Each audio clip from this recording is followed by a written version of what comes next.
Hello, and welcome to another chapter of a tome pulled right off the shelves at the heart of the jackals. This is Noviri, Part 11, Growing Pains. Let's get to work. This is an interesting ad hoc if I've ever seen one. Vildar turned over an empty metal bucket and sat down on it, looking like he'd never even heard of a better kind of chair. I have some transfer papers for you to look over. These need your attention, I'm afraid. Kam refused to look up from the plans he was drafting on the floor of the hover hauler he was drawing them upon. I'll be with you in a minute or two, just gotta recalculate some key infrastructure. Your wife radioed me today. She's worried. She says you didn't make it home last night. A little advice from a friend. Miss nothing of the early days as possible with the little ones. You'll regret it later if you do. I'm taking a full week off tomorrow. Got most of the small details done. Figured out who's competent, who needs to dig holes with shovels, and nothing more. The rest is just checking in and inspections. This is just wrapping up stuff that I'm doing. Vildar made a dismissive sound with the side of his mouth. You're a strange one, Kam. Shit you can build in no time at all. Makes me wonder what the Containment World boys were really working on. How long is the average archivist lifespan?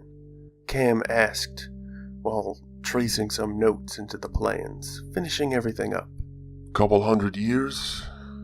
That's average. I'm not really average, though, if that's what you're asking. What kind of not average would you call the Containment World men? Kam finished perfecting the plans and promptly rolled them up, tied it off, and set it aside in a pile of its fellows. Last I reckon you mentioned offhand that their reports came in on time for 3,000 years. That seems like a stretch to live. Special projects. Way above my pay grade. Had a chance or two to go into that line of work. Too grim and dark for my taste buds. The wife didn't keep you from it too? There is that. Settling can be difficult when you have no idea how long you'll be gone, or if anyone you know now will even be there when you get back. Some people like it, though. Still, I'm pretty honest when I say it's not for me. Something I've always been curious about. Is the archive as grand as everybody seems to think in their minds, or is that just stories getting bigger than they really are? Maybe. Never liked the place. Power begets laziness. That sort.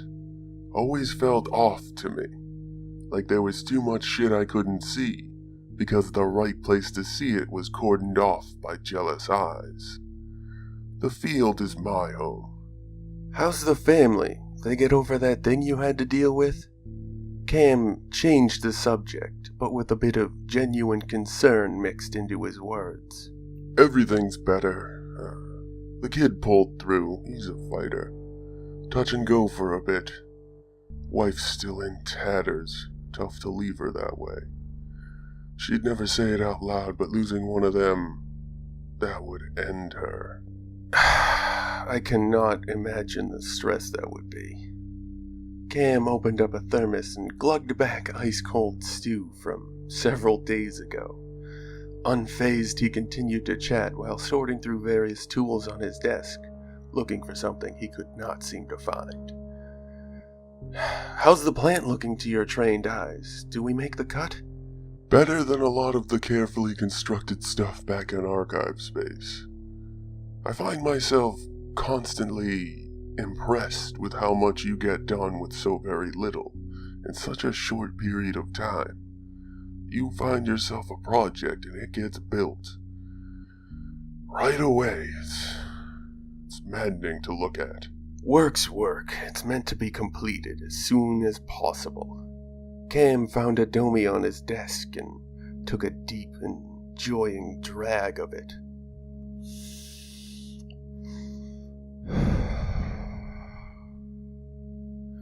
You over the salvage work we're doing yet? Is that still bugging you? No, I was at that battle.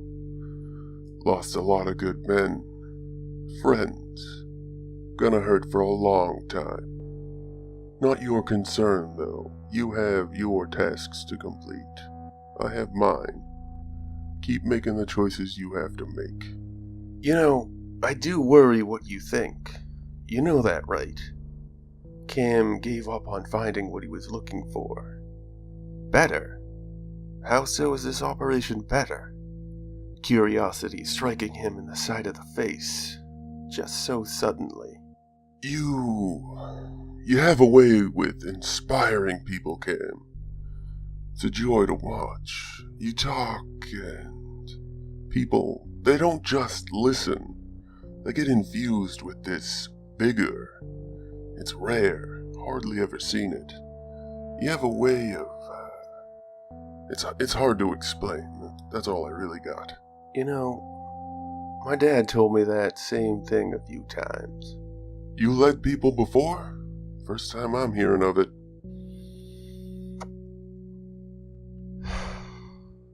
Just kids in the neighborhood, that sort of thing.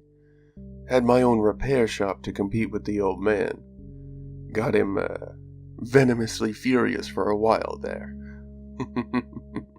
It was pretty rough at first. Real mad when I set out on my own. Ripe old age of 12. Me and 2 friends. Miss those crazy bastards. First year was crazy. Not like this, small time shit. Seemed real large though when I was there, living it.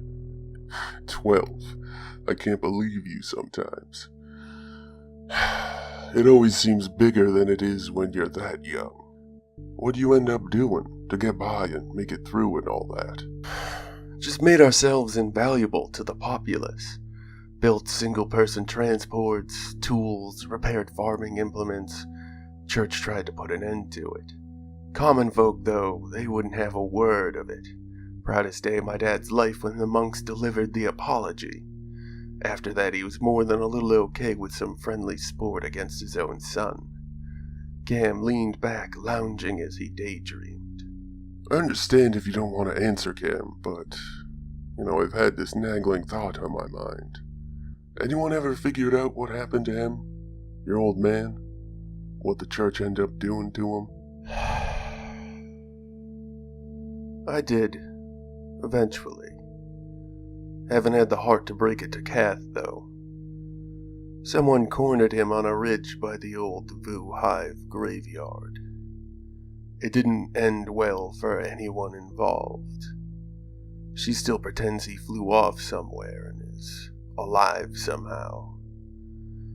Not after an explosion like that, he isn't. No way in hell. What was his name, so I can remember him properly?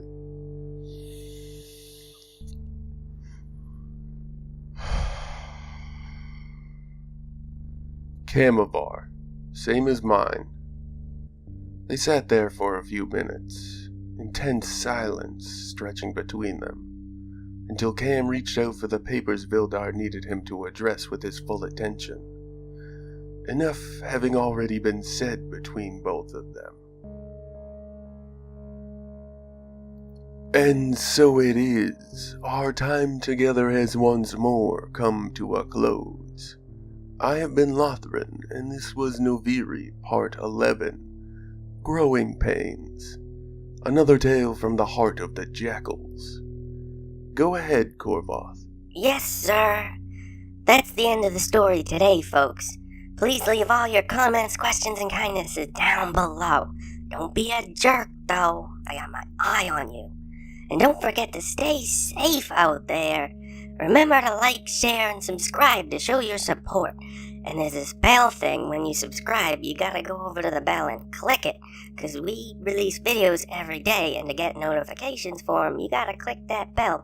And you don't want to miss none of our videos. Not a one of them. They're pretty good. Good night and good luck. See you again tomorrow. Bye-bye, everybody. Bye.